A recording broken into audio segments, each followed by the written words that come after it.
Hey, what's up, YouTube? HBIC here, Vexicus4666. How's it going for you guys?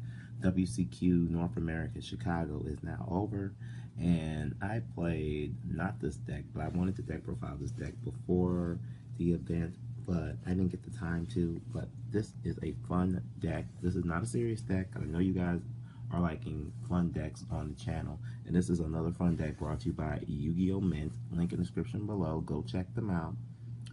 One of the best sellers out there for Illinois, and the cheapest too. So go check out Yu-Gi-Oh! Mint. Use my coupon code VEXY to get 10% off your orders of 25 or more, I do believe. But this is a Time Lord deck. A couple things are missing. There's no Etcher deck, so I can't really think of anything other than some high levels, and I don't think I have them. But you really don't need the Etcher deck, so let's get started with 3 Time Maidens. Time Maiden is a new card from Battle of Legends, Light's Revenge. That's basically why I'm debuting this, because these cards are from that set, and Time Maiden is pretty darn good. If you control no monsters, you can special summon this card from your hand. This card can be treated as 2 tributes for the tribute summon of a Time Lord monster. You can tribute this card, add 1 Time Lord monster with 0 attack from your deck to your hand. You can banish this card from the graveyard to special summon 1 monster with 0 attack from your deck, ignoring the summoning conditions. You cannot special summon other monsters during the turn you activate this effect. So this is good. The last effect is good for like a late game type of thing using a Time Lord. Now I'm probably going to butcher these Time Lords, so Zapon, the Time Lord. This is the water one and probably my most favorite, even though blue is not my favorite color. This Time Lord has an effect that when it attacks, it bounces back all of your opponent's spell and trap cards currently on the field. I was actually side decking this at Nationals, but it did not work so well for me because I've rarely seen it. When I did see it, it did help. Then you have 3 Kaman, the Time Lord.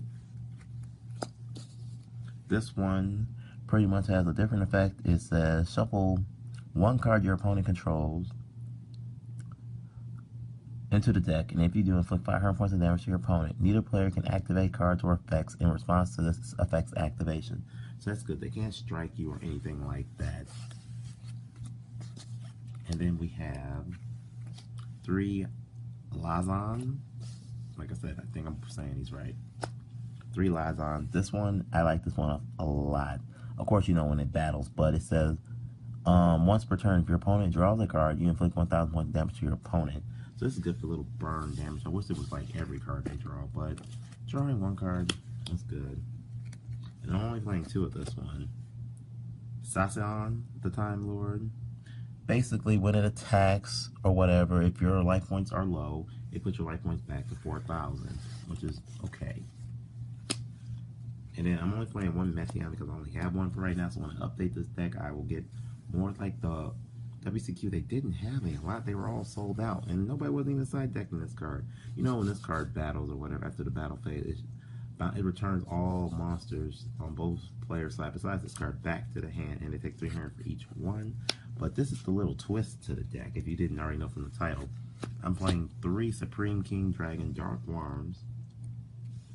I'm playing 3 Supreme Gates Infinity and Zeros.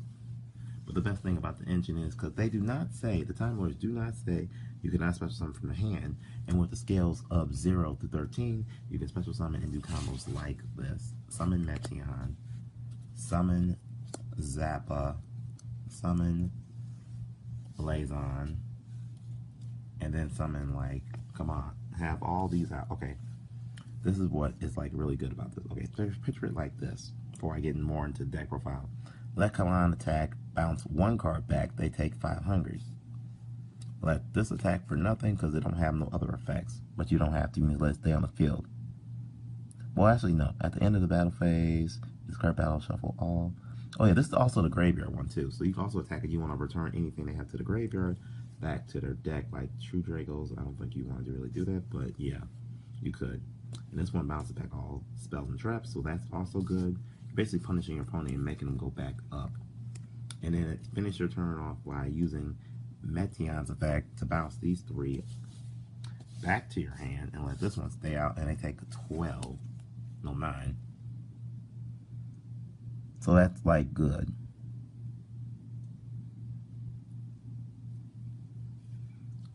And And then, of course, you know, in the standby phase, this goes back.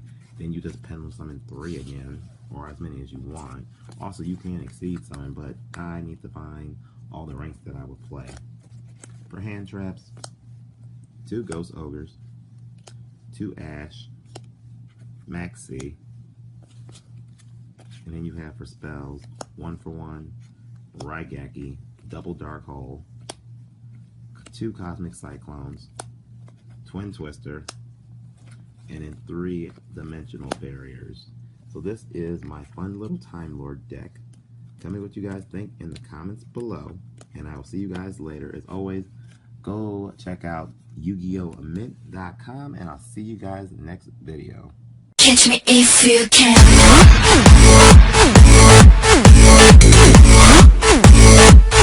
Catch me if you can.